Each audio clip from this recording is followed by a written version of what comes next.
Doing today? Welcome to my photo editing live stream where you can submit your images before the stream starts, and I edit them here for you live. The purpose being to sort of demonstrate the tools available in DxO Photolab 8 and show you how I use these tools and my general workflow so that if you're new to DxO or been using it a while, hopefully you'll pick up a few ideas, tips, and uh, you know help you with your editing overall.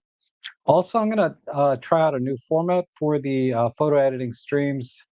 Basically, I'm going to edit, maybe two or three images at a time, or go through two or three images and then stop and answer any questions in the chat section. So while I'm editing, if you have any questions about something I did or anything related to the DxO, I'll do my best to answer them and then go back to editing. And today it looks like I have 11 images to edit, so there'll probably be three or four pauses.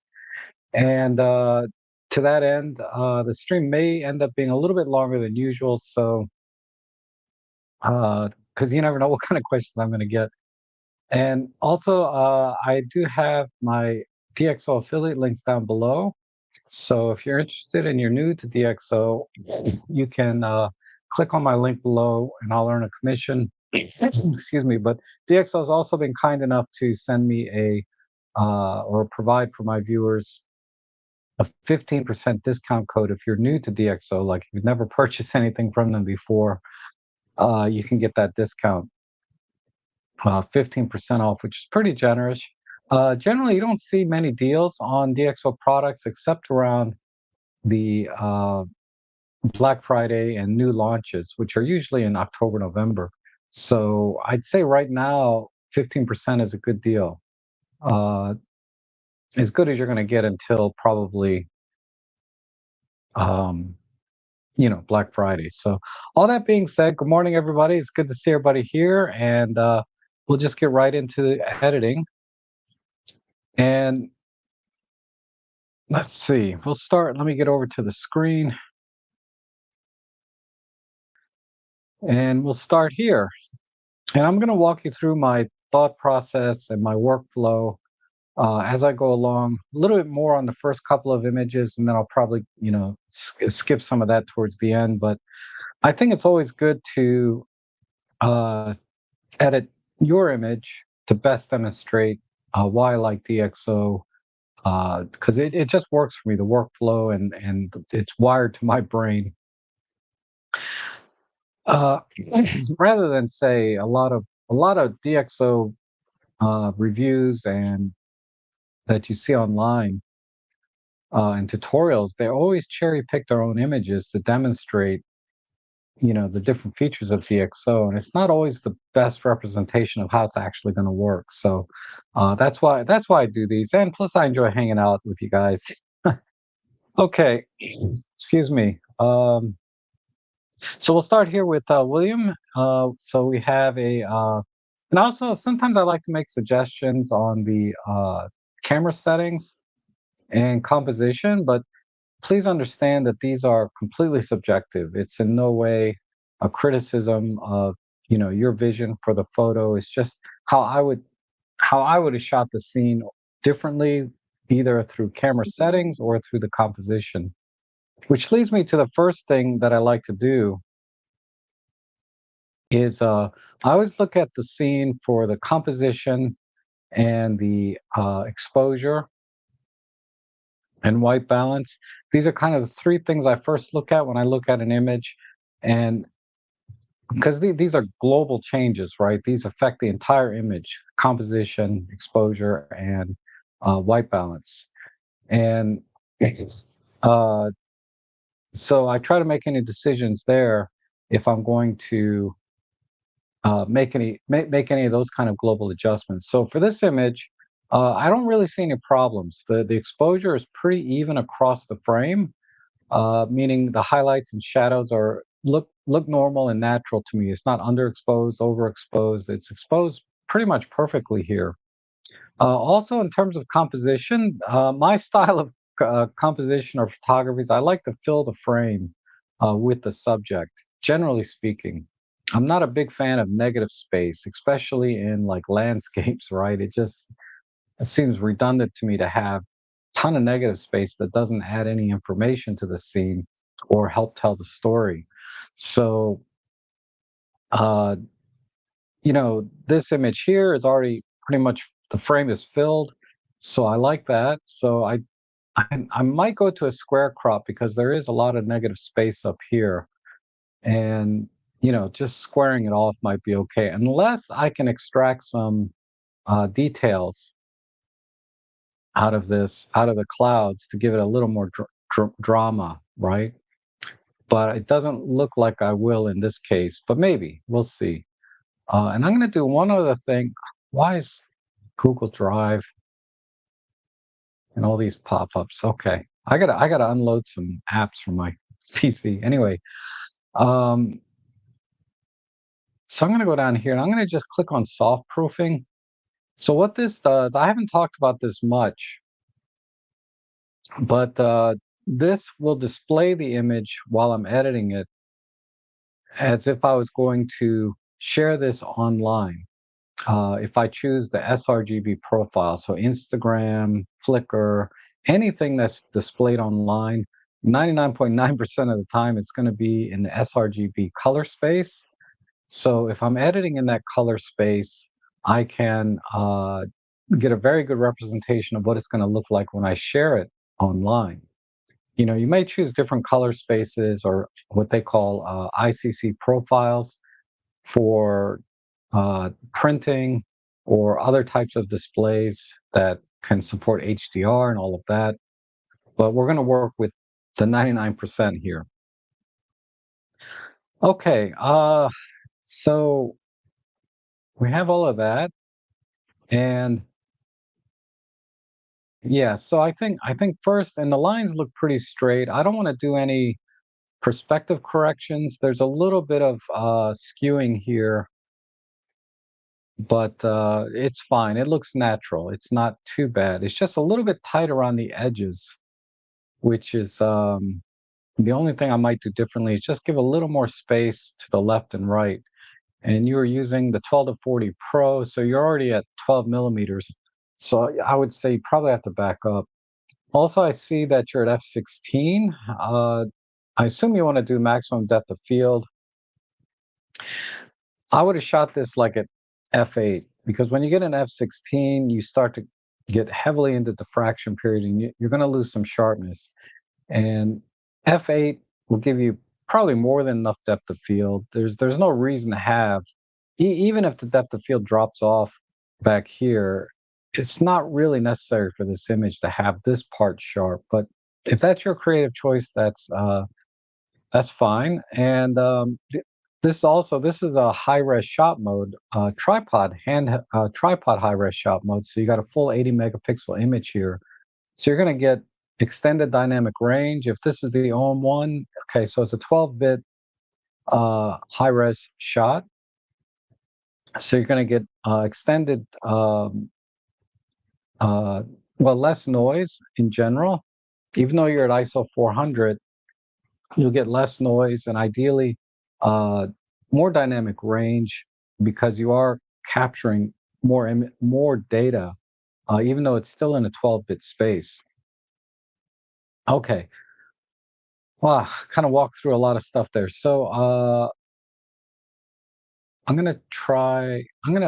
just gonna crop it because again, I sometimes I do this perspective correction to see if that makes any difference, but in this case, it's not really necessary. So let's just select a one by one crop, and that's not bad. Let's try 5 by 4, which is very close to a 1 by 1. We'll do a vertical. Maybe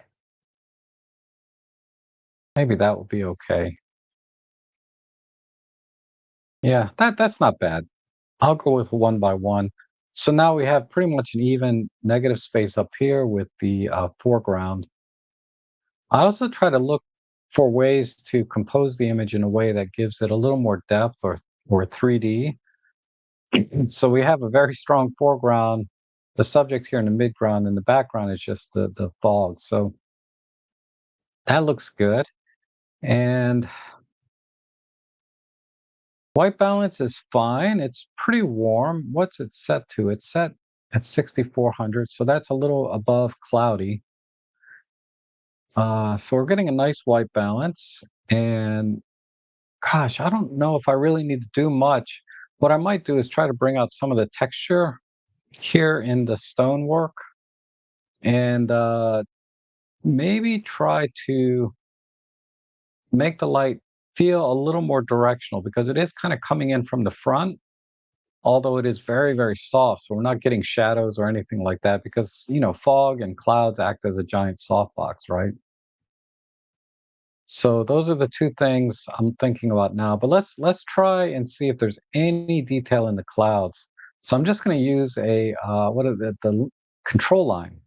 So control lines let you select with this eyedropper luminosity and chroma, which is basically the brightness and colors, and you can mask based on color and brightness.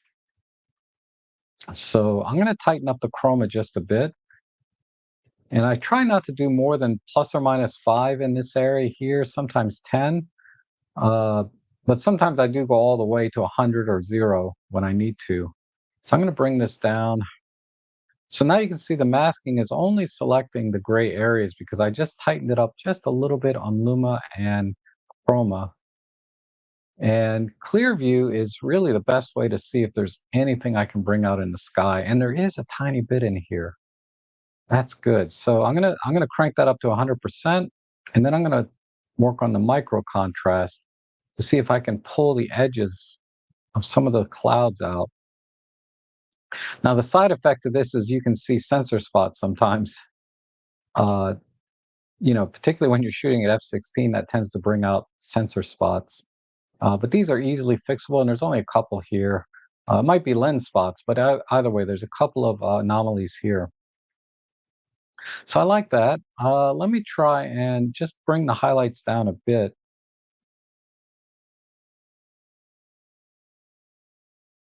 And yeah, okay. So we did get some cloud detail there. That looks good.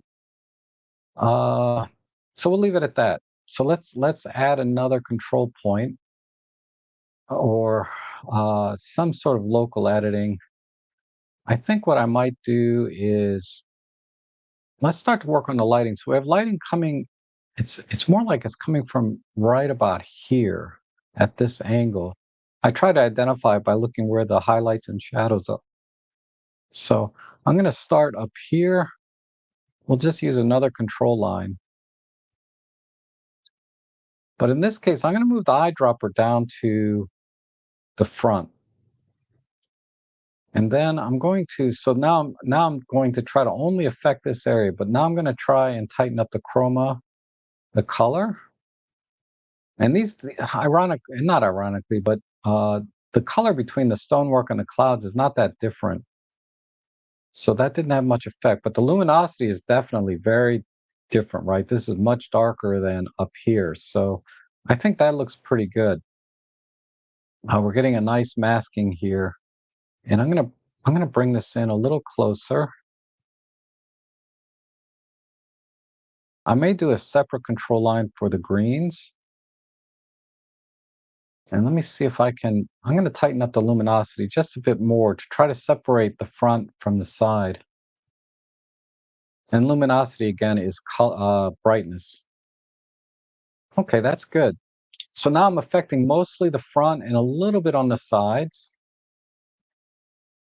And we've pretty much eliminated the grass. So I'm definitely gonna have to do a separate mask here. So let me try. Now, when I try to brighten things, I always start in the selective tone area, and I start at the top with the brightest part, and then I work my way down. So you can see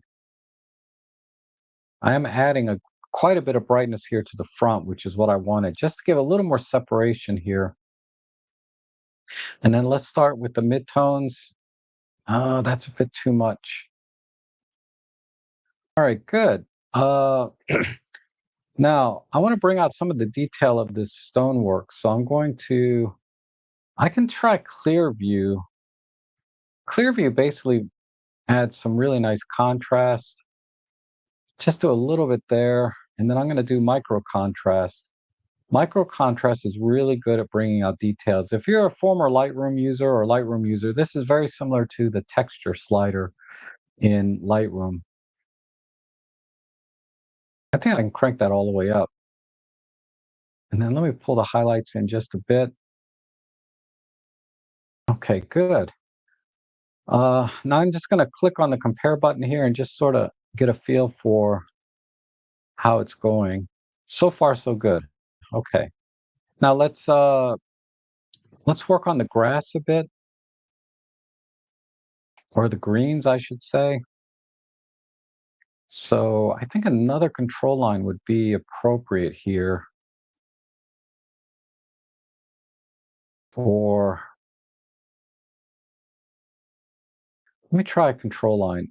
I'm not sure if I can separate because there's a lot of yellows here. So I'm going to work on the yellows, but there's also a lot up here. Let me see if I can fix that by tightening up the chroma. So I'm going beyond my 5 or 10 limit that I normally do, but that's because uh, I'm really trying to separate because there's a lot of yellows here in the stonework as well. But if I really tighten up that mask on the chroma, I should be good. Now, luminosity is not going to make any difference because these are both about the same brightness between here and here. So let's uh, let's start with the highlights just a little bit. Okay, that's not having much effect. A little bit. That's good. And then we'll work our way down to the midtones. All right, very good. I like that.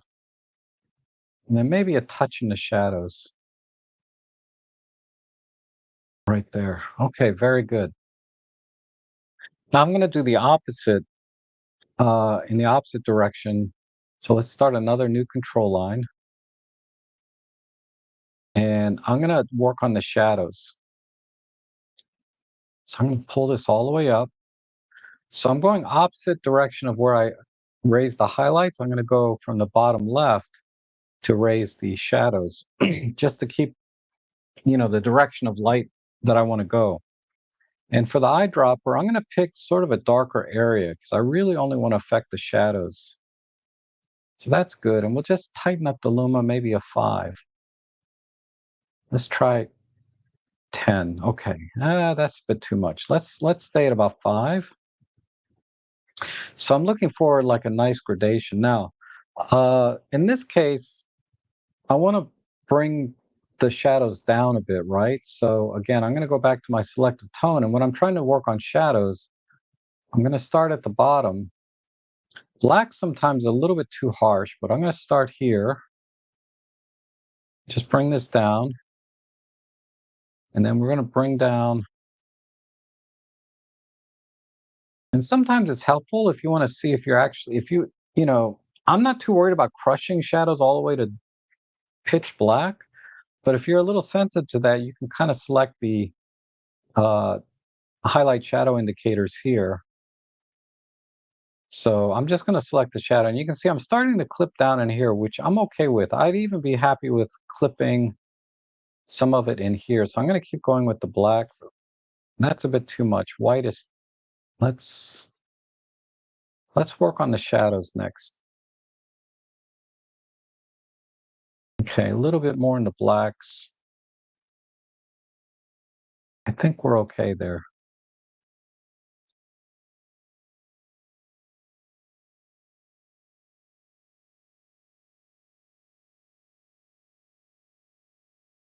Uh, what I try to avoid, another thing I should mention, what I try to avoid is something like this, right? Where you have these going in opposite directions. I want all of these sliders to kind of go in the same direction. So I don't want, I want the numbers to get larger as I go up and smaller as I go down. So I'm going up in this case. So I want the numbers to get larger. So, negative 19 is smaller than negative 13, right? All right, let me concentrate a second. I'm totally okay with this going black. I think we're okay. Let me disable the indicator. Maybe that's a little bit too dark, so I'm going to push it a little bit into blacks. Okay, my eyedropper's here. Okay, I'm going to loosen up the chroma mask because I'm not affecting the grass too much. If I show the mask again, I think if I pull the chroma back just about 5 points, I'll get more of the grass. Let's try, yeah, about 5. And I'm just clicking here, show mask or not show mask, right? So I think that's good. Let me try another 5 points. Yeah, that's getting the grass. Yeah, I'm just eyeballing it now. I think we're okay. All right, because the eyedropper's on this sort of grayish red section, so it's not affecting the grass very much. So that's why in this case I'm pushing the chroma as far as I can. Uh, and then I'm just going to do a quick check here. Yeah, that's looking good. Okay. Uh, let me turn off the indicator. And I think the last thing I'll do is let me do a little spot. Let me fix a couple of spots real quick. So I'm just going to use this, and I'm going to use the repair tool here, feathering and opacity 100%, and we probably need about that size there.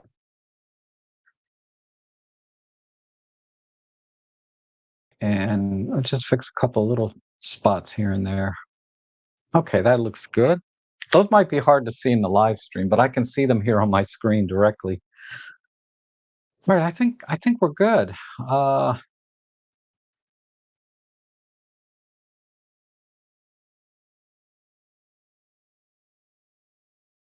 I think I'm seeing some lens spots here because these are pretty big. One here and one here. Let me do a bigger one.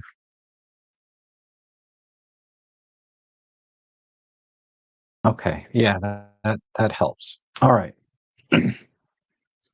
All right, so let me get an idea.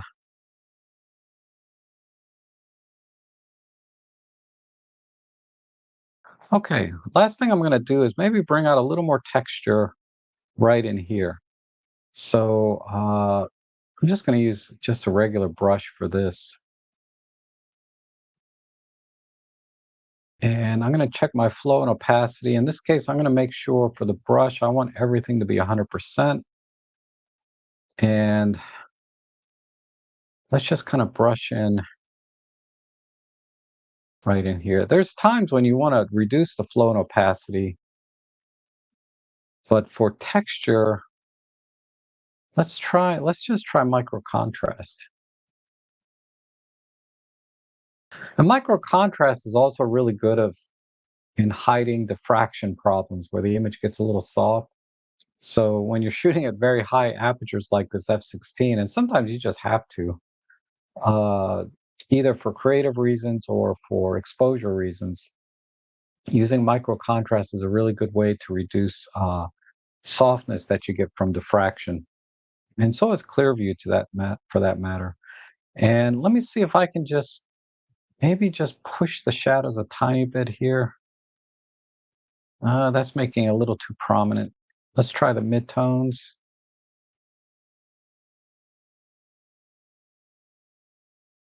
Okay, and I'm going to pull the highlights back just a tiny bit because micro contrast sort of, it's going to make the highlights brighter and the shadows darker. So I just had to adjust it just a little bit more. But I think that looks great. Um, the image could use a slight tilt to the left, but I think we're okay. I'm going to leave it. Um, so let's export that. to get the full effect of the, so I'm just going to add a suffix here, DxO. We're going to export with ICC profile, JPEG. Usually about 93% is fine.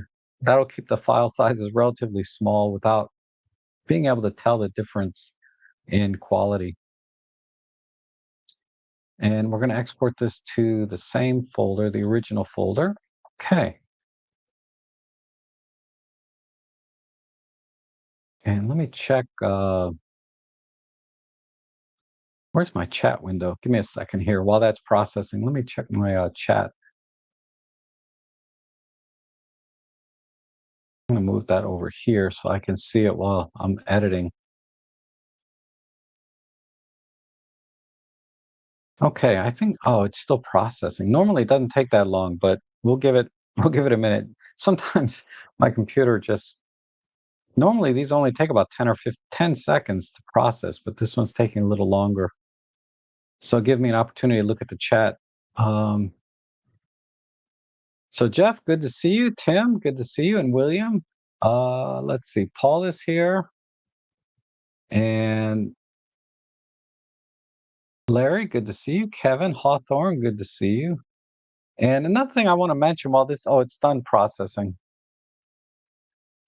And Paul says, always enjoy your thoughts on composition, equipment selection, and settings. Provide some ideas. Oh, okay. I try. And Michael, good to see you, Michael. And John follows. Good to see you. All right. So let's do a compare with the output. And I need to reset it. All right. So there's the before and after. Here's my edited image here, and here's the after. So again, I really wanted to emphasize the direction of lighting onto the structure and the details, and then also here the details and highlighting here. And fortunately, I was able to bring out some nice details in the clouds, which I think adds some drama to the scene. And yeah, that looks good. And let's see how we did. If we punch in, let's see how we did in because you can see the softness here just a little bit with the diffraction. I think the only thing I would add here is maybe try to because of diffraction, I might actually do a little bit of unsharp mask in addition to the micro contrast. Uh, unsharp mask you have to be a little bit careful with, but I think it came out pretty good. So, and eliminating about 10 or 15% of the sky, I think helped the composition out quite a bit. Putting more emphasis on the log and the this structure, whatever this is. Beautiful shot there, William. Thanks so much for sending that. I hope you like that edit. And let's see, we have one here from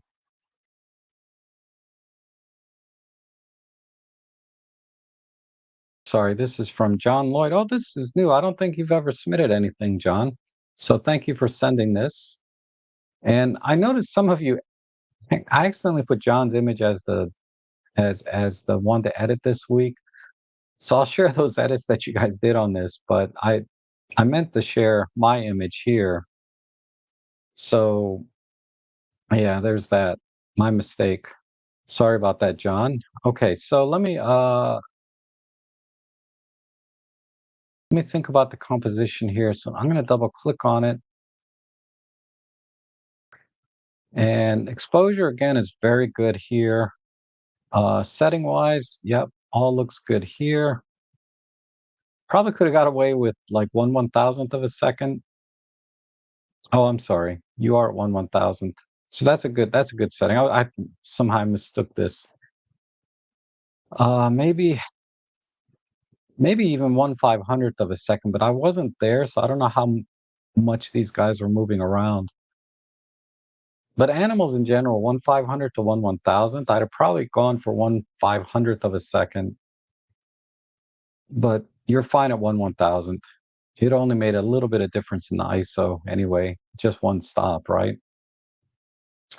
So exposure's good. White balance is okay. I might warm it up just a tiny bit. And also, again, we're on a cloudy, very soft day, it looks like. And there's really a lot of negative space up here, which I'm not a fan of. So I think, and you're already pretty low. You're right eye level with this guy. So whatever this walrus, right? So I don't think you getting lower would have helped. You're already pretty low. But I think I will.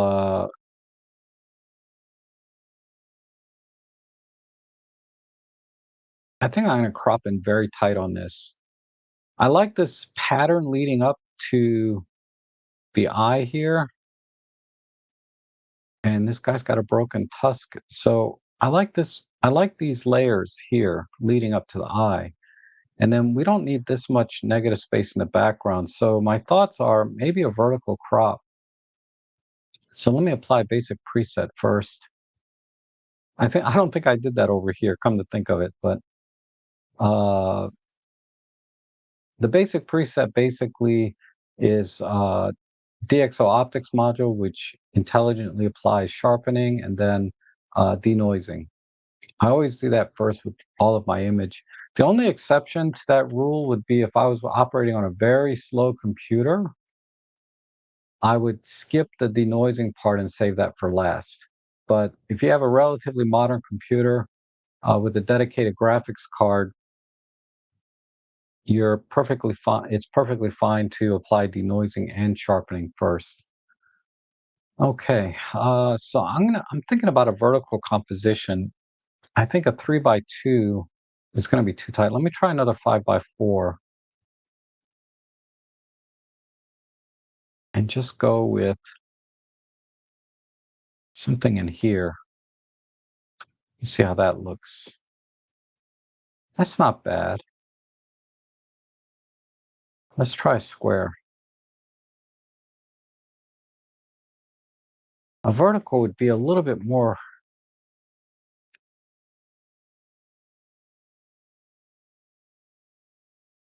I mean, more 5 by 4 is actually, let me go back to that. It's not that I want more negative space. I just want more, I want to emphasize the horizontal layers here going up to the eye. Let's try that. Okay, yeah, I like that a little better. We also have this nice row of tusks here, here, and here, and then this layering here. So I'm going to try and separate these layers in the front a little more, bring out the eye in the face here, and then maybe just vignette a little bit here on top. So how am I going to do that? Exposure and white balance. White balance. Let me just do a slight push. And on white balance, I try to do plus or minus 500 Kelvin and stay within that range.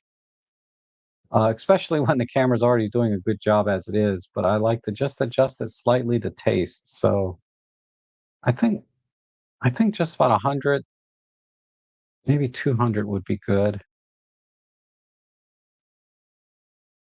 And I'm going to do a slight tilt to the left. Let me adjust my crop.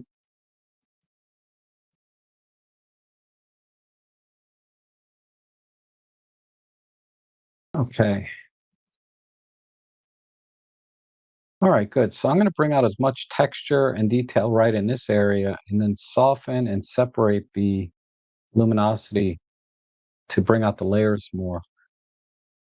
So the question is, how do I do that? I'm going to just try a control line first, right in here. And let's make a very, very tight luma mask. Because again, the luminosity from here to here is very similar. So I have to make this a very tight. And let's do this with just a global contrast. I don't know if that's gonna cut it.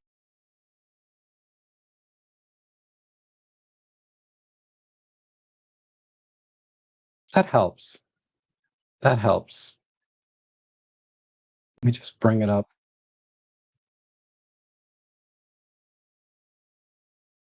Okay, right here for this layer. And then let me move this dropper around and see if I can get it to, oh, I guess oh, let me just make sure I got my soft proofing on. Okay. So now let me move this around. All right, that's a little stronger, but I may need to loosen up my Luma mask.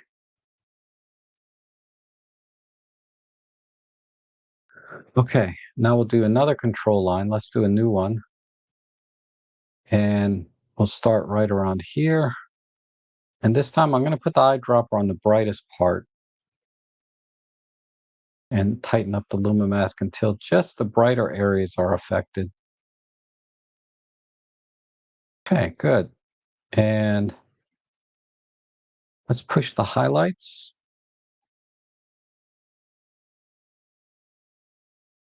And let's pull the blacks a little bit just to,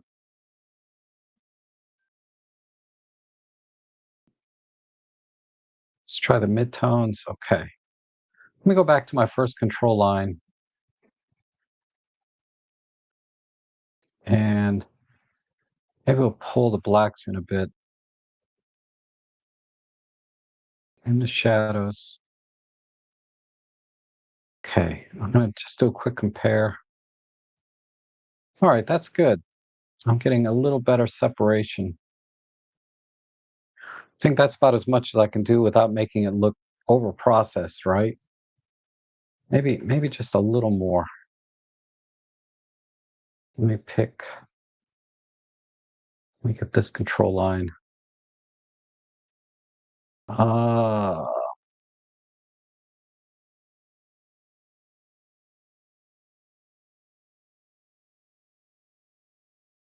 yeah, I don't need much there. Okay, I think that's good. All right, let's work on the animal now. So I got the overall composition, exposure, lighting, and white balance all kind of set to where I think it looks pleasing. Now I'm just going to work on sort of the fine print, right? The finer details of the image. So we're going to go to a control point. I'm going to start with the eye here. And I'm just going to go around the eye. I like the whole area around the eye just to be a little brighter overall. So let's add some clear view to make the eye shiny and sharp, little micro contrast. And then let's push, I'm going to start in the shadows actually. Just a slight push there. Let's try a little bit in the midtones. And then a nice push on the highlights.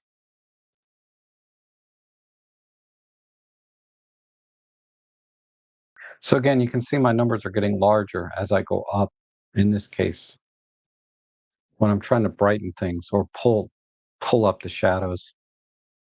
And forgive me if I kind of mix up what I'm doing, but if you see what I'm doing, it makes sense, right?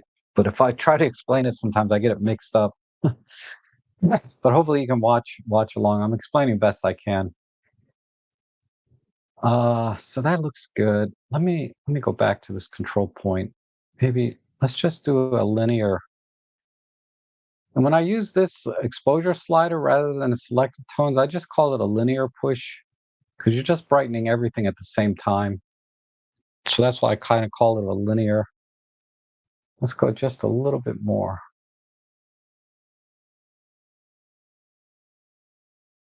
All right, that looks good.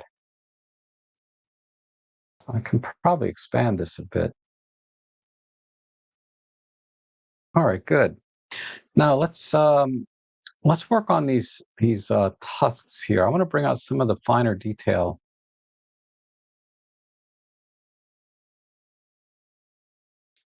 on these guys and just get them to shine a little bit more. So I'm selecting these and I'm going to tighten up the chroma and Luma. Okay. I'm kind of getting into the whiskers a little bit, but that's okay. And let's try just make them a tad brighter. It's not that much different than human teeth when you're doing portraits. You want to make them just a touch brighter and a touch whiter, right? So I'm going to just work on a brightness so it doesn't look ridiculous. I think that's good. And then let's try a little micro contrast to give them a little more grit. Yeah, that's looking good. Uh,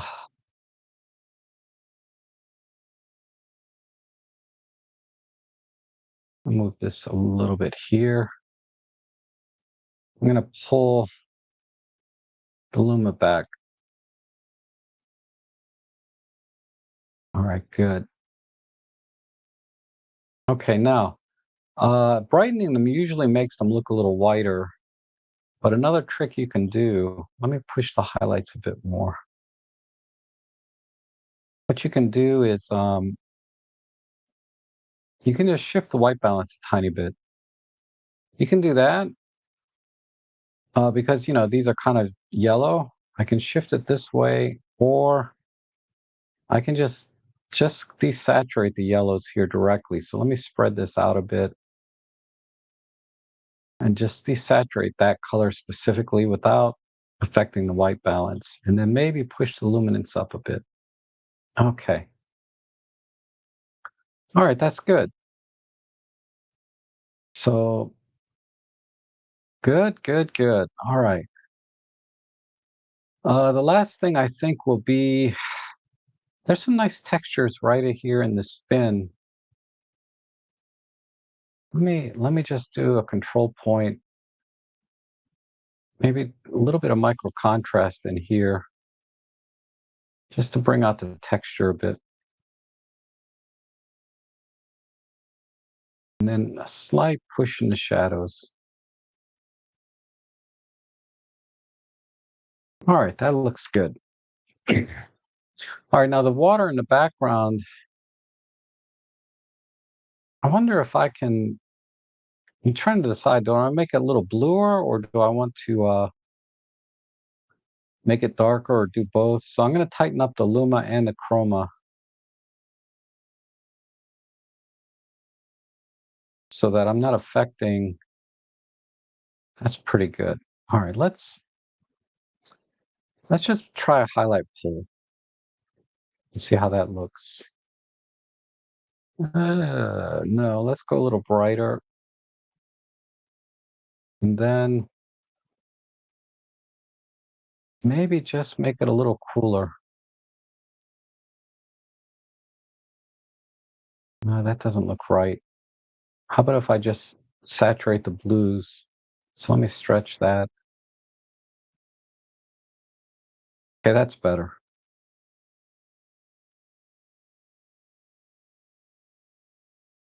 All right.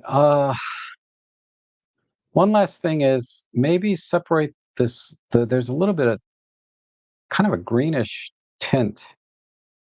So what I'm going to do is I'm going to go over here to the color and use my eyedropper and just select right here on the greenest part. Oh, it's yellow. See, that's what's deceiving about our eyes, right? Is this looks almost green, but it's not. It's mostly yellow. But I'm gonna stretch this out a bit and just maybe give a little push on the saturation and then a slight push on luminosity. I want him to stand out a bit more.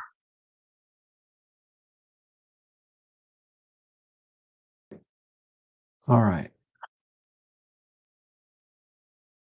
Okay, now the eye's a little bit hot. So let me pull this in a little bit. Perfect.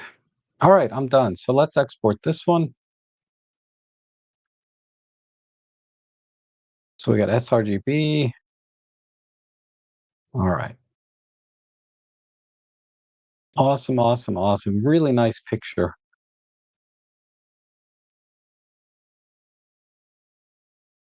I'm just gonna have a little coffee real quick. All right, so let's reset it to compare with the output.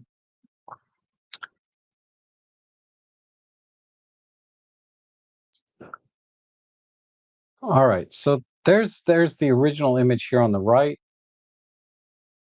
And like I said, I said this in the beginning, right? I'm not a big fan of negative space. So I got rid of it all. I kind of miss not having this guy in the image, but he's blurry anyway. So even if he was in there, it wouldn't matter. It wouldn't really add to the scene or expression or emotion that you're feeling. Most of the story and emotion is right here with this guy, especially with the broken tusk. That's awesome. Having this broken here. And I think, and let's just punch in and just look at the finer detail. I do this just for the stream, but you can see what an awesome job DxO did with bringing out all of the details here, killing the noise, like especially here on this fin. And oh, this is algae growing on him. That's an awesome job of focusing too on the eye. Wow, good job. But yeah, I think that looks good. And then you can see what I mean about the layers here, separating the layers here best I could. But overall, very, very nice. Okay, awesome shot. All right, let's do one more and then I'll get to the chat section. So let's double click that. Okay, so this one is from John. John follows. And yeah, all these look good. We're on a oh, Chad, when did you get a Z5 Mark II? Man, that's awesome. And this is a wow, this is a super zoom too, but it's an S lens. So this is a really great setup, John, that you got. Really nice. All right, so composition wise, I think this is an image that is ideal for a well, let me apply basic preset first. This is an image that would be ideal for perspective corrections, right? So I'm going to go to that and try that first. I think that works. I'm just going to back it off a little bit because I don't want it to look too unnatural, but it was a little bit too, can't see me, it's a little bit too skewed for me, for my taste. So um, you can see how the angles are kind of going up towards the sky. Just wanted to straighten it just a little bit, but not too much. Let's back it off a little bit more. And then let's check the crop. We can move up a little bit to keep the top of the antennas. And then I'm going to try and balance the layers here. So I have a nice front layer here with the grass and the fence, and then a mid-ground here with the architecture, the building, and then the background over here with the sky. I think that's a decent composition.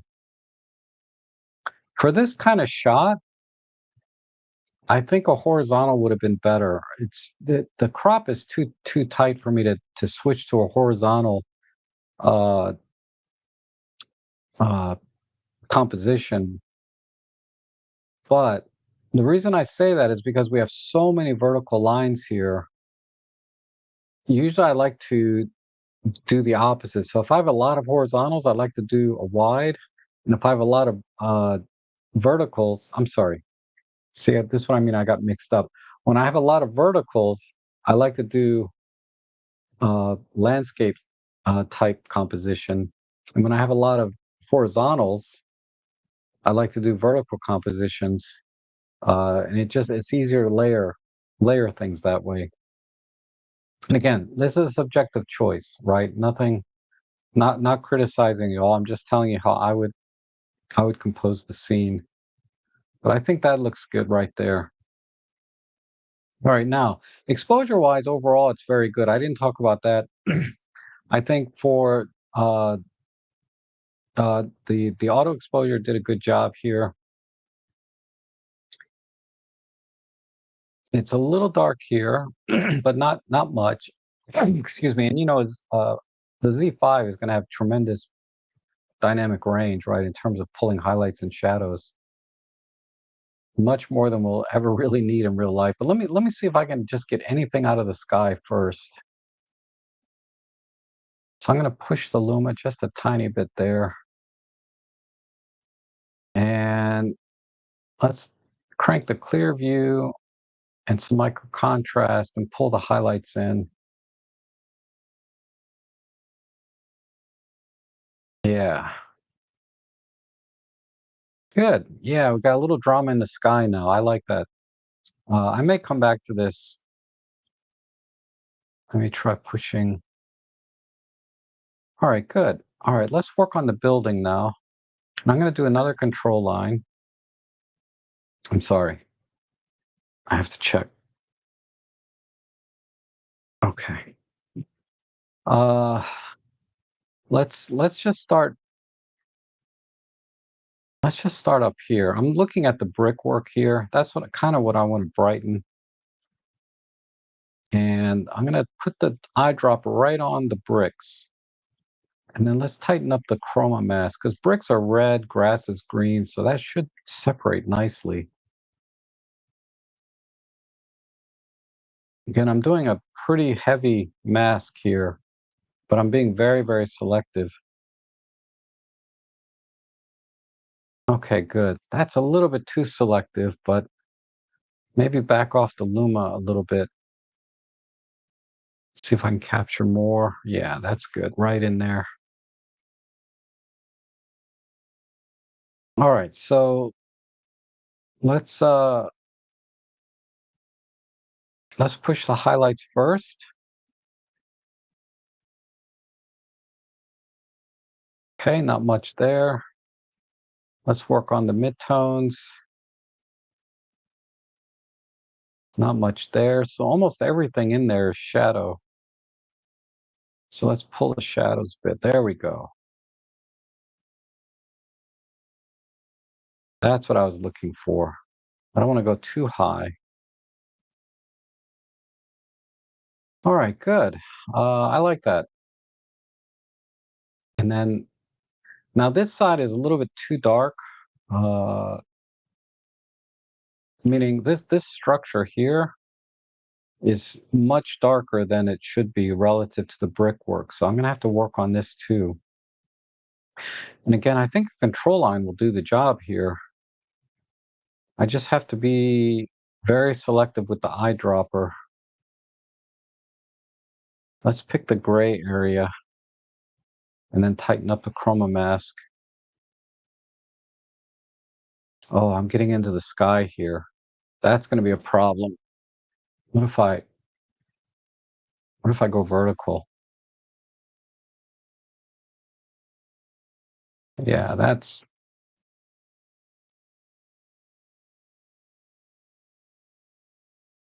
okay. Let me tighten up the luma. All right, I think that'll work. All right, so let's push the highlights. Good. Yeah, I'm getting into the sky. I might have to go back and adjust the sky a little bit. Try some midtones a bit. And then since this is metal, I'm going to give it a little grit and also some clear view just to make it look a little bit shinier.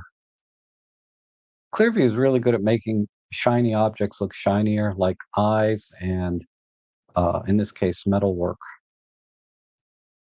All right, now the next one is this bluish center here. I'm just going to use a brush. Let me use a masking brush this time. So we're going to add a new masking brush and just come down. And let me see if I got that. Yeah, so I just hyper push the exposure, and then I'm going to hit the Alt key on my keyboard and just sort of brush away the edges. So let me Let me tighten up the feathering a little bit. And opacity of 50% is good because I just want to kind of do this in strokes. Ooh, that's a bit too much. Let me undo that. Let me pull the flow back a bit too. And let's try again. Okay, not bad. That's good. A little more there.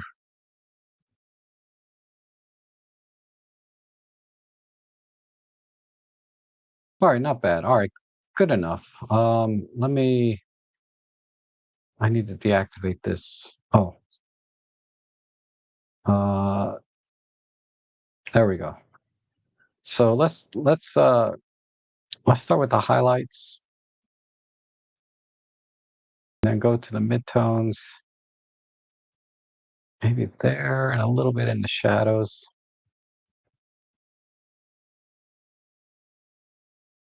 All right, and then clear view will make it a little shinier,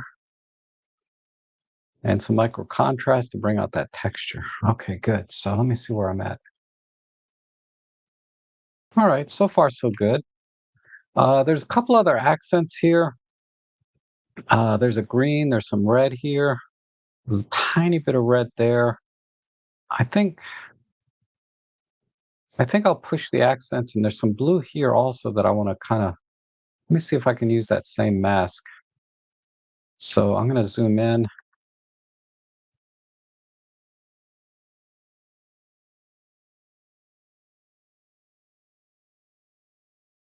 Let's. I'm still using an auto masking brush. Get in a little tighter.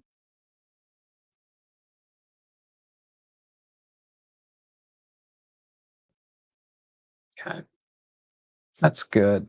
And then under here, these aren't really blue, but let's see what happens if I select this. Oh, I like that. Okay, we'll just go with that. We'll just do a couple of touches here and there.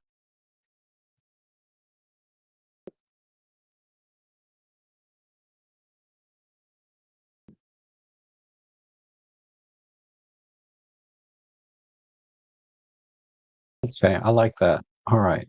All right, let's do the same thing for these little red accents. I think it's a nice contrast. So I might stay with with the auto mask. So I'm going to add a new one. Well, let's just select the red here, a little bit of red there, some red in there. And that may not work, but there's a spot of red there. And I'm going to select red because the auto mask is bleeding over onto other parts here. Actually, if I'm just going to select red, let me try this. Let's just see if we can push those reds, make them a little bit brighter. Okay, good. All right, now, there's no doors here. Usually when I do buildings and architecture, I try to find the front door or main entrance and make that the focal point of the architecture, and then everything else around it to support and show off the design, of the building. This is a very industrial building, so even if it did have a front door or entrance, it wouldn't be very interesting anyway. So I think it was a good choice to focus on whatever this is. This is a very interesting structure here. So I may come back and do a little more editing on this, but we do have windows. Windows are also sort of very important when it comes to buildings and architecture type photography. So I'm just going to I'm going to use a control point for the windows. Click on a new. And I'm just going to, just spot check them in here like this. And it's okay if the control point bleeds over a little bit. I'm not too worried about that. There's a tiny window over here, and then this window in here.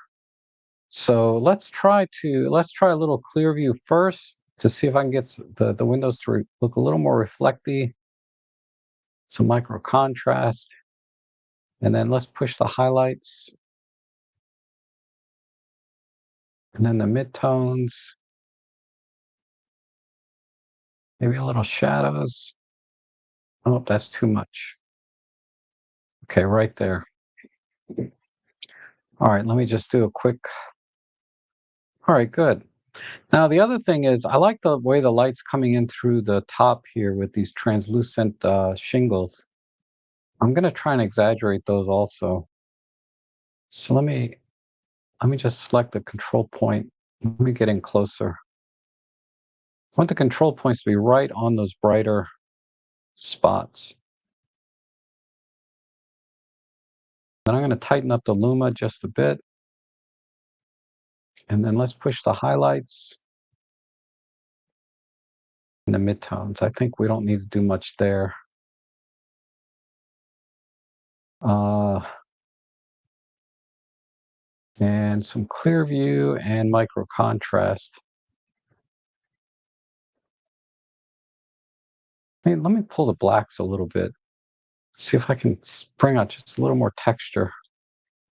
Okay, yeah, that looks good. Again, that might be hard to see on the live stream, but I'm seeing a little more texture. It's probably most obvious right in here. By pulling the blacks, I'm seeing sort of how dirty these translucent shingles are. So, all right, that's looking good. Now, uh, I think what I'll do is I'm going to go back to the brickwork, which was, I think, my first. Let's see, where's the control point? It's the control line. This control line. I'm going to bring out a little more texture with the micro contrast on the brickwork. And if I back that, no, let's leave that there. I think that's good. And then I'm going to saturate it just a tiny bit. Just the reds. Let me spread that to the yellows a little bit. All right, good.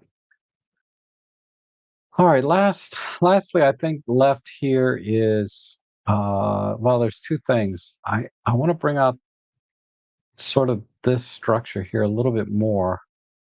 I tried to do that with this control line. One of these, where is it?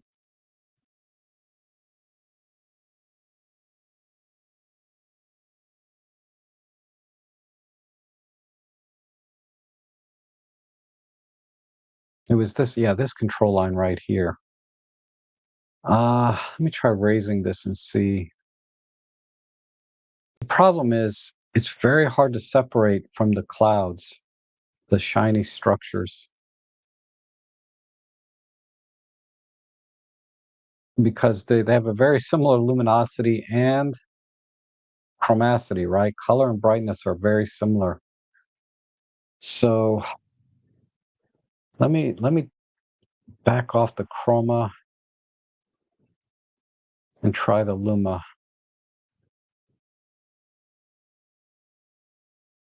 Okay, that had less effect on the sky. Push the highlights more. Some more micro contrast.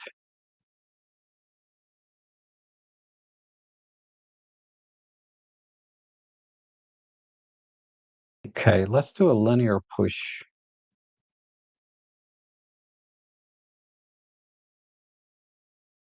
Ah, there we go. Now that looks shiny to me. All right. I need to do the same thing. I wonder if I draw another one here, but put the dropper on. Yikes. Let's back it off a bit.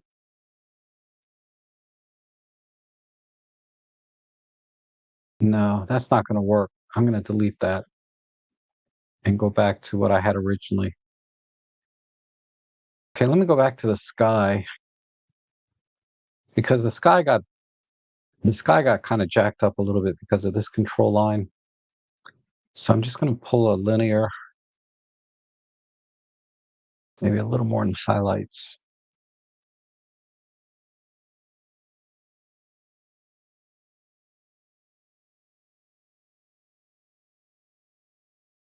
-10. How about -1? Uh, it's a very, very, oh,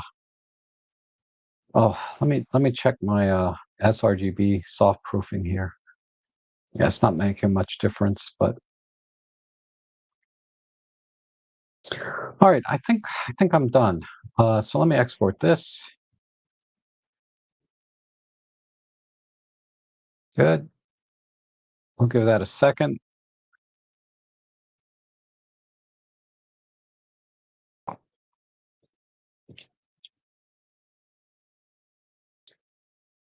Okay, we're done. So I'm gonna reset this one. Compare.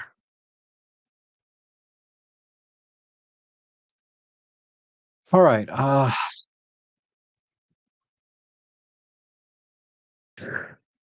Okay. So the biggest challenge with this image is really just the exposure and a slight perspective correction.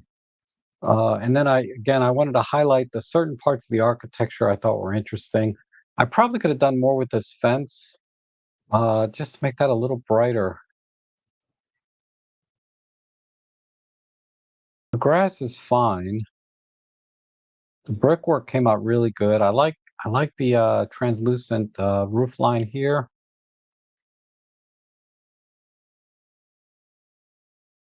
I think I can do something with this fence. Let me see if I can do that real quick. So let me undo. Let me go back here. I think a control line will be fine for this too. But let's move this up. I don't want to jack up the rest of this scene though. What if I tilt this a little bit?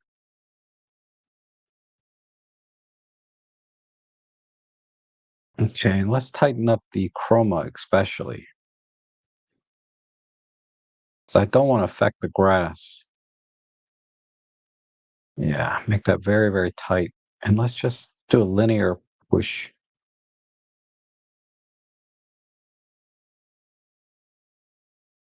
And then push the highlights a little bit. And just keep going.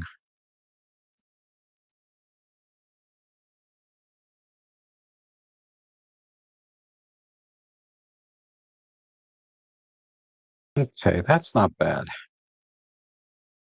Move this dropper.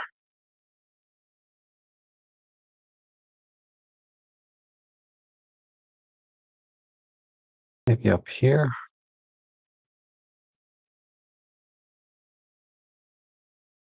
Pull back the luma.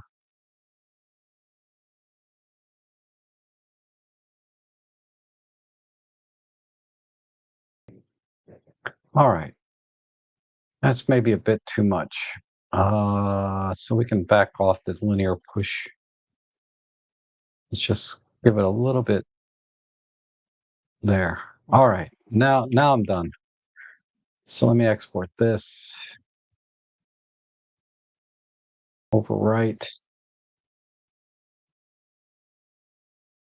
And then we'll compare. Give it a second here.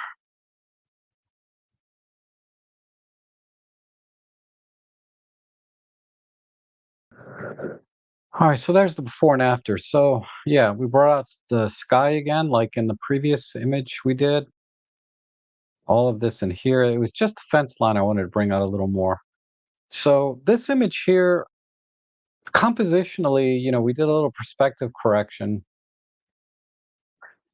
but there's not much we can do, right? Because it's already very tight crop, fill the frame with the subject, and there's not, other than this one structure, the rest of this is very, very busy and not that interesting.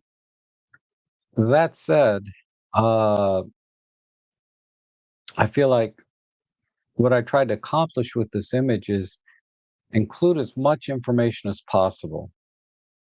And the only way to do that is to show everything that you can. Now, I just noticed I cropped the door out, but that's okay.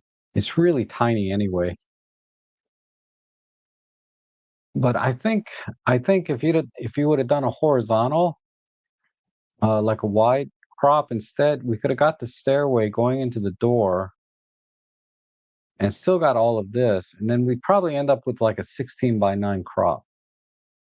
I think that's how I would have shot this scene because I always like to include entrances whenever I do architecture.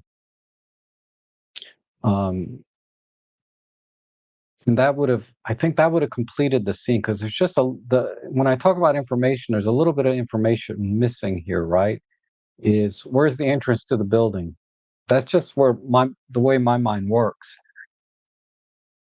And to get the perspective corrected the way I wanted, I really couldn't keep the door in. So I think a horizontal 16 by 9 would have been pretty good. And but I don't know what's over here to the left and right. So I'm saying that sight unseen, right? I don't really know what was in the total scene here, but I would have probably tried to go for a horizontal 16 by 9 for this type of image. And if there was any way you could get a little bit higher ground, then that would have been good too. That would have kept these two pillars here from going too high up into the frame. Because from this perspective, these look really tall. But I imagine that these are actually only a little bit taller than the building itself.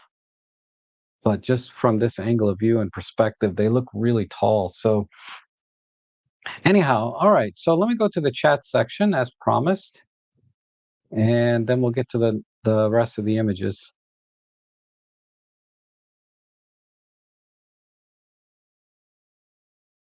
Okay. So, God, I've been on for an hour on 3 images. My God. So sorry, guys. All right. So if you have any questions down, I'm going to go through them in the chat. You can ask maybe one while I'm doing this, and then we'll get right back to the images.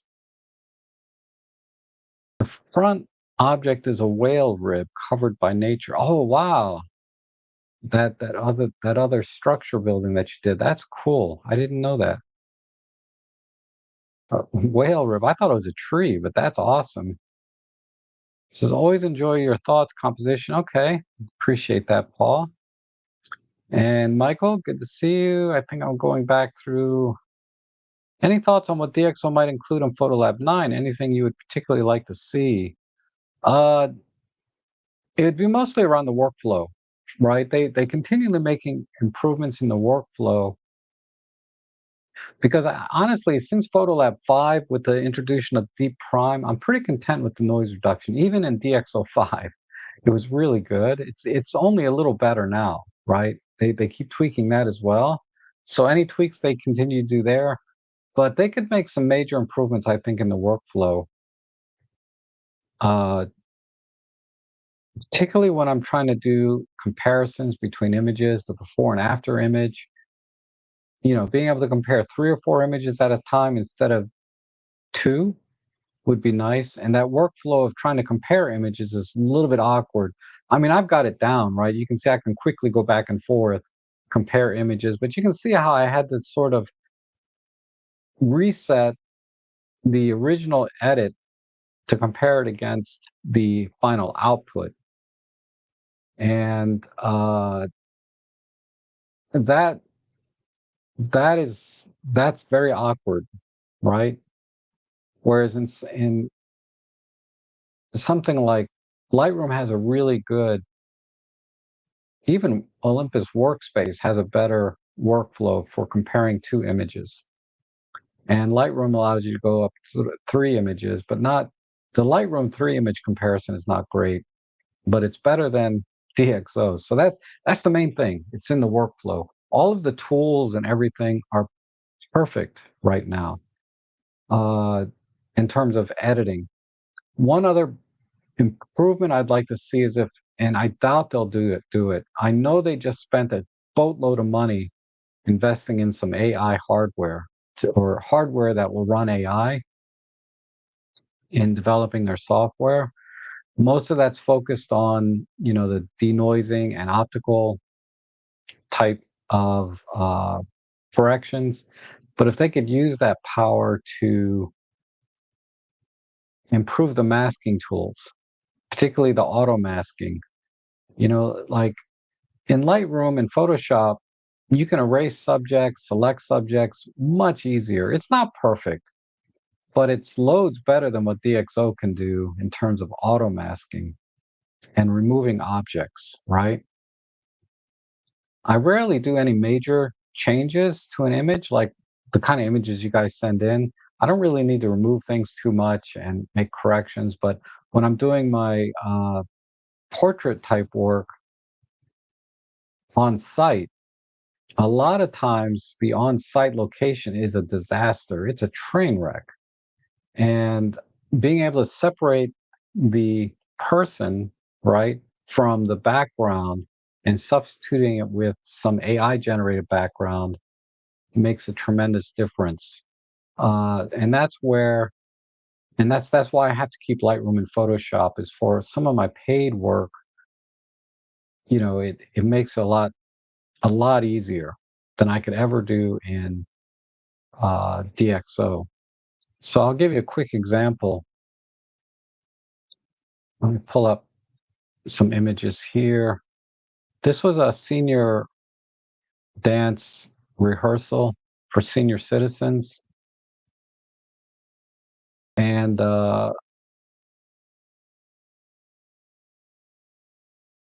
so, this is fine, right? This is a rehearsal, so the background is appropriate for these types of scenes. But then there were other scenes, like this is AI generated, but I was able to separate the subject so easily and then just drop in a dance studio background. The original background was terrible. Let me see if I can show you a before and after. Uh, let's see. I think it's under clients.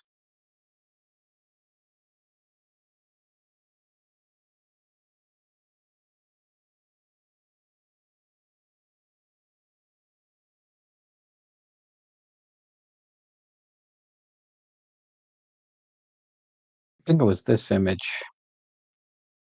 Well, anyway, that's the original background, right? Compared to where did that image go? Compared to this. So there's the before background. And I even had this backdrop that actually didn't help at all. It made it harder for the AI to figure out what's going on. Another good example is when I did the group shot. Let me go down here.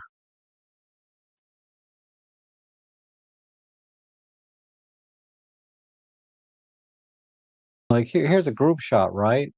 So we got these cabinets, the backdrop, the door, this trash on the bottom, this sign. But then the image that I delivered was this one. There's just no way I can do that in DxO, right? Obviously. But if DxO had better masking tools, I process these in DxO, by the way, for the denoising and the sharpening, because this was what? This was ISO 1600. So I processed these, and this is my OM3, I believe, yeah.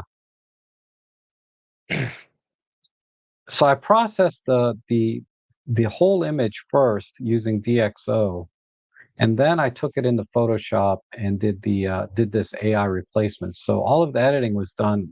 Actually, here's the image that I edited. So there's the before and after, right? So I processed this image. So you can see I did some perspective correction of this doors so that the dancers look like they're standing straight mainly. And then I used AI to create this backdrop. Okay, anyway, mainly in the workflow are the things I'm looking for.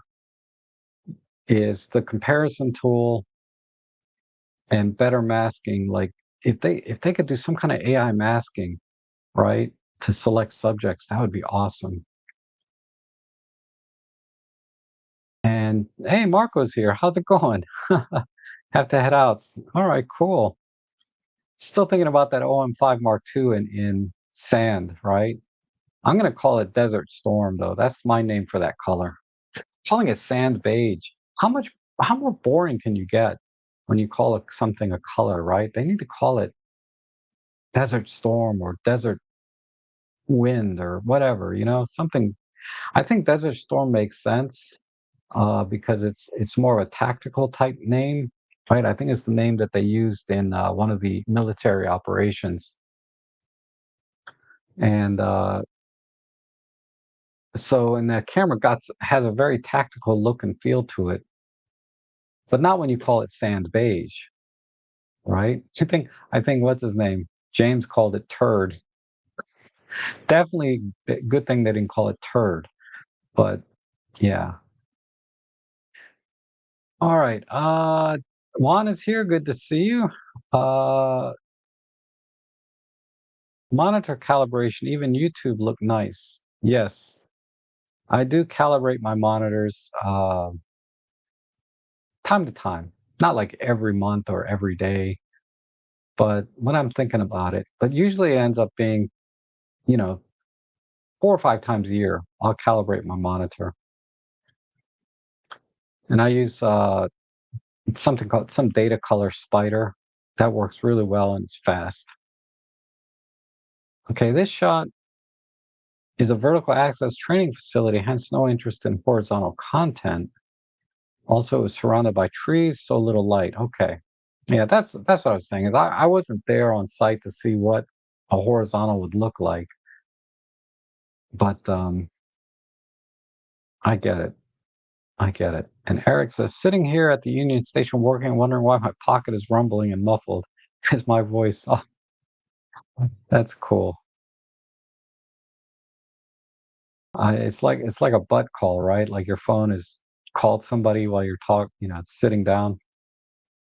And Marcia, good to see you. And John says, more on that vertical axis facility, moving left and right is trees and moving back is waist level. Oh, okay. Exactly, right? So this is what I mean is when I make these recommendations, I wasn't there, so I don't know, right? Maybe that's the best you could do with that particular scene. But for when you do have an opportunity to move around or whatever and make compositions, that's my thought process is I try to get horizontal for a lot of vertical type stuff in the scene. And then for buildings, I always like to have the entrance. But from what you're saying, yeah, it makes sense. Sometimes you can't back up and you can't go wide because it's trees or trash dumpsters. I encounter this a lot in my professional work, right? Where there's trash dumpsters or a fire hydrant or just some crap around the building. And I can't shoot wide and use AI and remove all those things, right? Because you have to represent the building as accurately as possible. So I totally get it where you're coming from. If they use Desert Storm, might not sell many in Iraq. It's okay. Call it Desert Wind or Desert Sand. Desert Sand would have been good. That's a little more neutral, right? Doesn't have quite that tactical sound to it, but you're right. Okay, so that's all the chat. Hopefully that let's go back and I'm going to try and do these faster. I did a lot of explaining on the first three. I'm not going to do as much on the next three. I'll just quickly give my thoughts. I can get through them quickly and try and wrap up these last images in 30 minutes. But I'm not doing less to them. Okay, I'm not going to do less than I would normally do to the image. I'm just going to do them faster. All right. Where's my photo lab? Here. So let's go back to, can see my client list got pretty small. this last year and this year. Anyway, all right, where are we? Okay, we have a nice little birdie. These are pretty straightforward. Um, let's apply a basic preset, and I like to do square crop a lot of times with wildlife and fill the frame, maybe give it a little tilt so the stick is more straight. Whoops.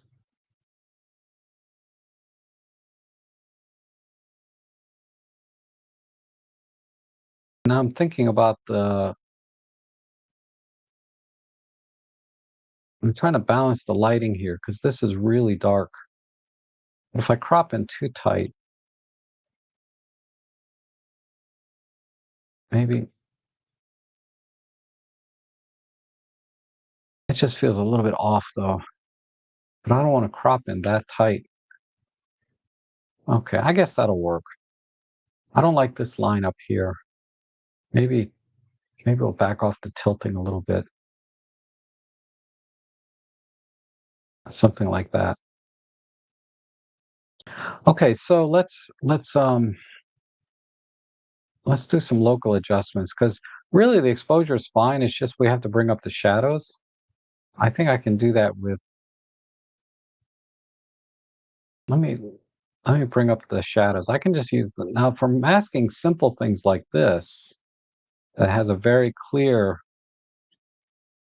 separation between what you're trying to adjust. The masking brush works fine for this. See how we did.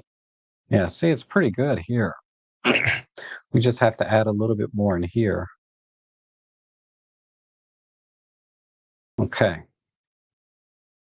Another thing would be nice if you could feather this auto masking brush. Uh, like just have a feather tool right here after you've masked it to have a little bit of feathering. That would be nice for the workflow. All right, so I just pushed the exposure to see the stuff. So let's work with the highlights, push the midtones, push the shadows.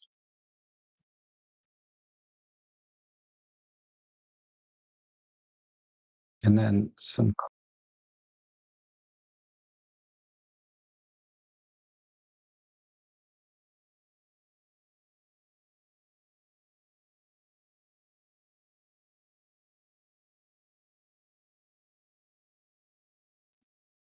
How long have I been out?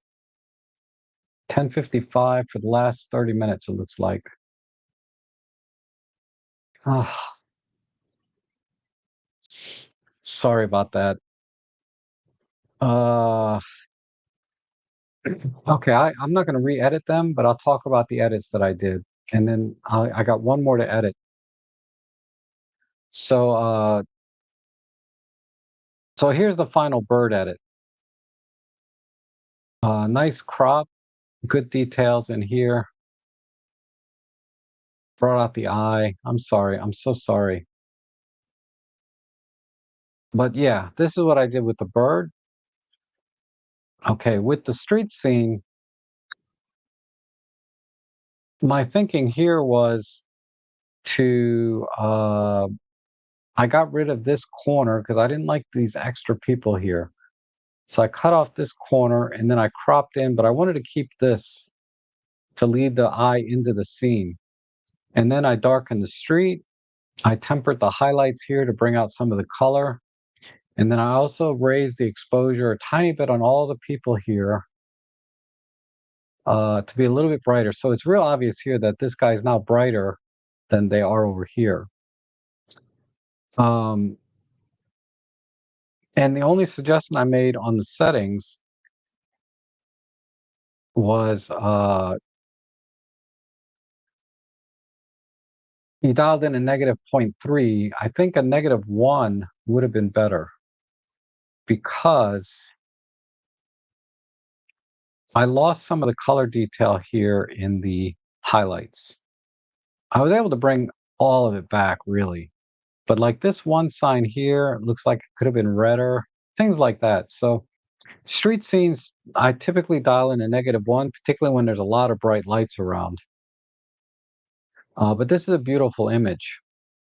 And then this image here, what I did basically is I made the water a little darker, desaturated the blue, and then increased the saturation on the greens and reds to give these little accents. As you can see, these are a little bit redder in the background. The lifesavers here and the red here, just little red accents. So I saturated the reds, and then I saturated this green a little bit, and I desaturated the blue in the water, but not the blue on the ship. And then compositionally, I would have liked to have seen this framed a little differently. And uh, you know, because this is a landscape scene basically with a dominant subject. And normally with a landscape scene, I like to try to with a landscape scene that has a dominant subject, I try to use the landscape to frame the main subject or to complement it in some way. And this scene does not quite do that.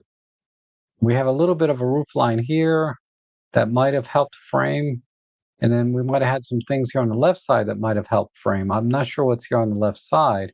And then we have these lines here and these verticals all pointing and framing the main subject. So I would have tried to compose this a little bit wider and brought in more elements to frame the main subject. But since I didn't have that, I got rid of the top here and, you know, did my best with everything else and made this basically filling the frame with the subject type shot. And, this is in harder light, so I didn't bother messing with the highlights and shadows too much. There's a little more contrast here, but in hard light, it has to look natural because it's in hard light. So I left the highlights and shadows where they were for the most part, just a tiny bit of pop in the contrast. And then let's see, and that's it for this image. And then this for this image here, let me do again with the negative space right up here and down here. But I wanted to put an accent onto the water strokes here and the splashes. So I added a little bit of splash or brightness to the splashes, and then I darkened the water. And I also tried to make the yellows or the oranges here more reflective, uh, into the water. And then I darkened the background and brightened the yellows up in here using control lines. So I think this is a good image for a split view. And also I did just sort of a global darkening, right? But I think that looks a lot better. Now the focus is here on the subject rather than, having all this up here. There's just too many layers. We have a foreground, midground, background. This is another layer up here that's really not necessary or negative space. So that's why I cropped it to a 16 by 9. And I think this is a much better composition. Okay, and I didn't do this last one from Jeff. So hopefully, Jeff, you're still here. But I'm going to edit this one. And then in a couple of hours, the stream is going to process on YouTube. And then I'm going to cut out that dead space so that if you're rewatching this, it'll cut out that dead space in the stream. So let's go ahead and edit this one.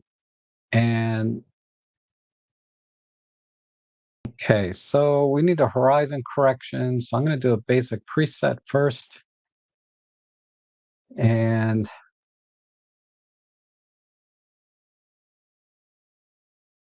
we need to do horizon correction. Just going to eyeball it.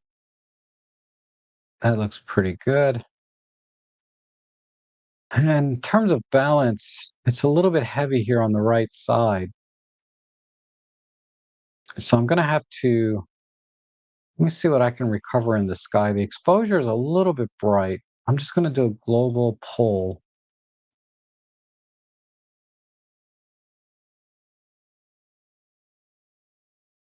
Okay. Now let's work on the sky first. So I'll do a control line, tighten up the luma, and let's try pull on the highlights and do clear view.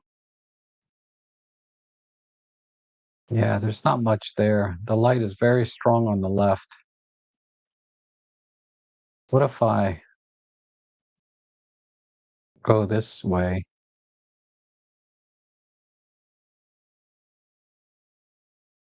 and just do a linear pull?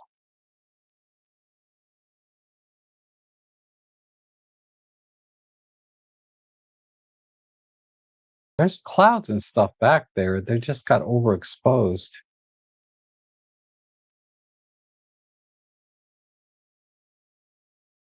Let's back off that. Maybe micro contrast only. All right, that'll work. And then I'm just going to use the white balance to cool this off. I'm going to have to warm up the image again, but I want to try and bring back some of the color here. Okay, and then I'm seeing some chromatic aberrations, so I'm just gonna crank these up. Uh, all right, now let's fix the because I use the control line for the sky, maybe if I tighten up the chroma and luma. Yeah, that's better. Okay.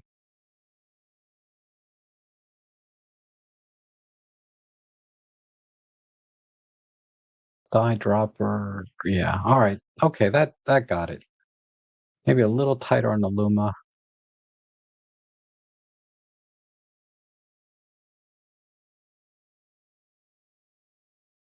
Okay, that's fine.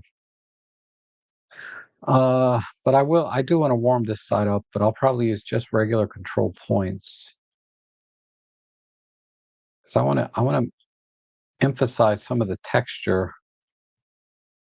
on these rocks. And I'll just do a slight push on the luma. Let's push the shadows a tiny bit of clear view and micro contrast,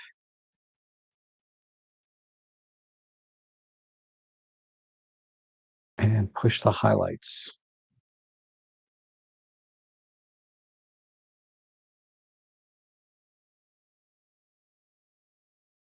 So we can make these a little.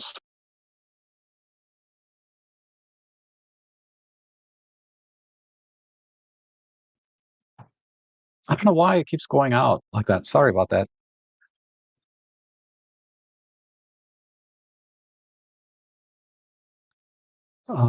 Yeah, John, I already did your ship. Sorry you missed the full instructional edit on that, but uh, I just kind of gave a quick overview. What is this camera? Oh, it's a TG7. I was like, the edges are a little bit soft. Okay, I think we're good there. And this is definitely a scene I would have tried to do a -1 exposure comp because the sky is so bright compared to the foreground here. So let me do a new control point. I don't like how the seaweed down here is. It's mostly because it's in the corner. But we'll see if we can bring a little color back into it. Let's just do vibrancy. Okay. And then same thing for the sand. Let's see if we can bring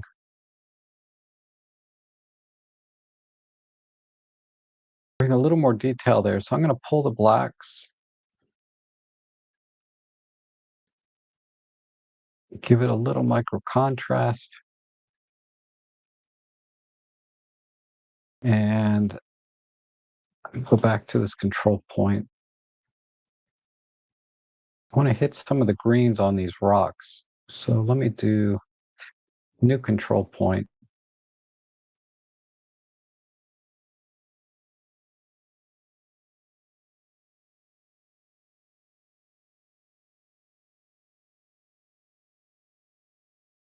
And I'm going to tighten up the chroma this time. A little bit of greenish yellow here and here. Okay. Now let's just push the greens, make them a little brighter. Do the same thing here. Push the greens, make them a little brighter.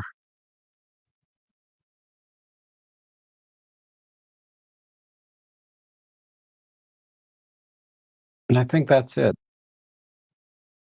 Maybe a little bit tighter composition. Let me try maybe like two.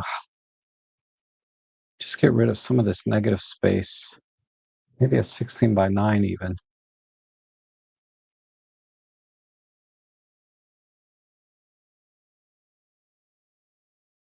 It's a little bit too tight.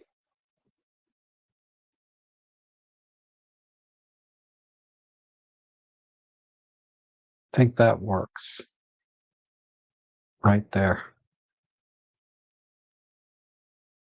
Okay, let me export this.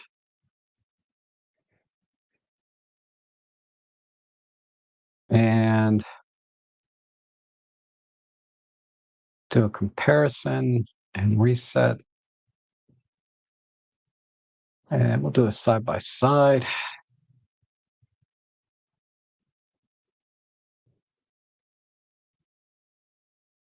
All right, so the biggest challenge with this image was the sky was basically blown out, and I was able to recover some of the cloud detail down here, which is amazing considering how much it was blown out. And then, of course, leveling the horizon and then bringing out the greens on the rocks here and the seaweed. And then again, with the negative space, I got rid of a lot of it because it didn't really, you can see this is not really adding to the scene. It doesn't lead your eye into the scene. It doesn't provide any new information down here. So I just cropped it out. We don't need it. And then I cropped a little bit off the top, but ultimately this is the composition I came up with. And I think this is a better composition overall.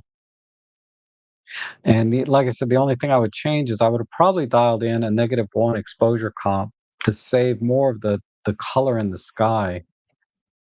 And then I would have just had to push the shadows a little bit more, which would have been easier than trying to save a clipped highlight because these are almost clipped, these highlights, to the point that a lot of the color is all clipped out. Okay, but the some of the luminance detail hasn't been clipped, but a lot of the chroma detail has been clipped, meaning there's no color. So that's where we're at there. All right, and then I think Paul, you said you sent something in, so let me go to.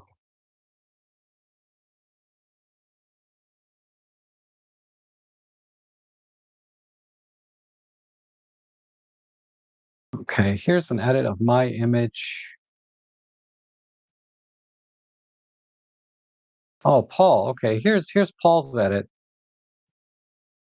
Okay, it's pretty close. You didn't crop it all though. But let's go to my edit real quick.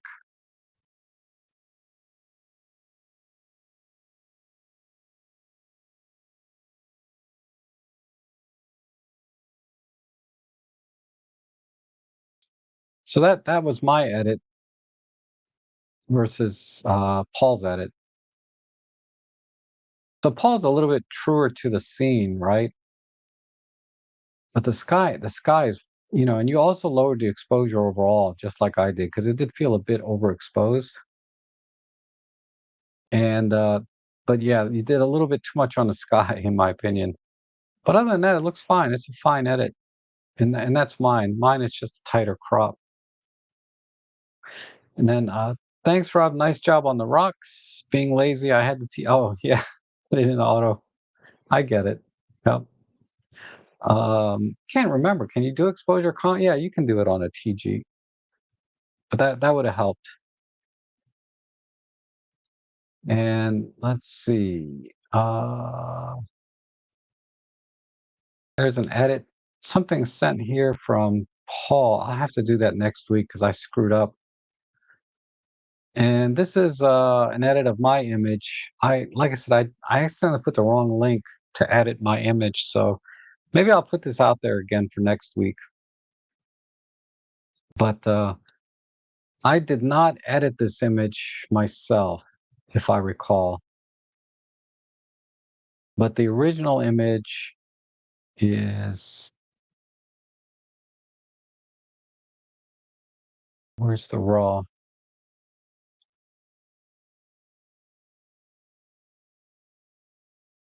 Here's the original image. So I like the crop that you did. The crop is perfect. And the white balance is definitely too cool here. But you kind of shifted a little bit green, it looks like, which is interesting. Let me see. Yeah, you didn't really change the white balance. I would have went a little bit warmer, but the crop is perfect. The crop is perfect. Really good processing otherwise. Just the white, I just have a different, I would have subjectively, I would have changed the white balance a little bit warmer. But other than that, this is a great edit. Yep. Very good job with the exposure and balancing the foreground, background, the sky. Everything is perfect exposure. In terms of editing the exposure, everything is perfect and the composition is perfect. It's the only place I would differ with you is on the white balance. So I'm not sure who sent that one in. That was Shakave. So good job, Shakave. I really like it. All right. So what I'm gonna do, let me let me delete these, delete that. So we're gonna start with this image next week. All right. God, I'm so sorry about the break and the. So if you're gonna if you need to rewatch this later in a few hours, I should be able to chop out the middle section and uh damn it, I can't believe that's the stream got cut off. But I'll be able to chop out the middle section where it's completely dead. This Stay tuned for next week. I'm gonna pay attention though next time. I don't know why it was jumping off like that and went blank. I have no idea why. So, but I appreciate those of you that are still here, your patience and being with me today. It's always a lot of fun editing. Stay tuned for next week, uh, another photo editing stream, and also, this Sunday I'll be doing a normal photo chat. I was thinking about just opening it up where I can have the viewers just, if you have a webcam, you can come in and join me, right? Why not? Because it's getting hard sometimes to just talk for a couple hours all by myself. I mean, I can do it, but it can't be that interesting every week after week after week. So instead of inviting special guests like other YouTubers and creators, why not have you guys come on? And you can be critical of what I do and say or my opinions. We can have a very big difference in opinions. I think it would be very interesting. Uh, or we can be on the same page, right? But in any case, I think I'll do that this weekend. So if you guys are watching now and you normally attend my Sunday stream, get your webcam ready and you can join me live and we can talk about whatever you want to talk about. Maybe the new 0 and 5 Mark II. I know there's a lot of difference of opinions there on that one. Uh, or any other camera system, right? Um, so I'm going to try that this weekend. But anyhow, if you guys enjoy these kind of streams and want to support, particularly the photo editing live streams, becoming a member is the best way to support me. Or if you want it for individual images and things, you can buy me a coffee or something. I don't expect anything today, seeing how badly I screwed up the stream, but you guys are great. I really appreciate you being here to watch, and we'll see you again soon, I hope.